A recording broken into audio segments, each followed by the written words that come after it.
দেখো 3 দাগটা কি বলেছে, একটি বৃত্তের কেন্দ্র থেকে 15 সেমি দূরে অবস্থিত একটি জ্যায়ের দৈর্ঘ্য 16 সেমি। ওই বৃত্তের কেন্দ্র থেকে 8 সেমি দূরে অবস্থিত জ্যায়ের দৈর্ঘ্য হবে।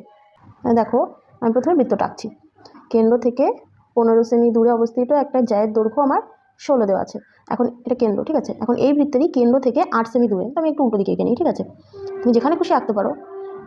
এটা হলো 8, এখান থেকে এটুকু 8 সেমি দূরে অবস্থিত এই জ্যায়ের দৈর্ঘ্যটা আমাকে বের করতে বলেছে। তো আমি এটার সাথে এটা জুড়ে দিলাম, এটার সাথে এটা জুড়ে দিলাম। দুটো কিন্তু সমকোণী ত্রিভুজ, এই অতিভুজ দুটো কিন্তু সমান, কারণ দুটোই একই বৃত্তের ব্যাসার্ধ। এটা কিন্তু পুরোটা 16 হলে এটা কিন্তু 8। হ্যাঁ, এবার দেখো দুটো সমকোণী ত্রিভুজের যদি অতিভুজটা সমান হয় আর অন্য বাহু একটা সমান হয়, তাহলে বাকি বাহু দুটো পরস্পর সমান হয়।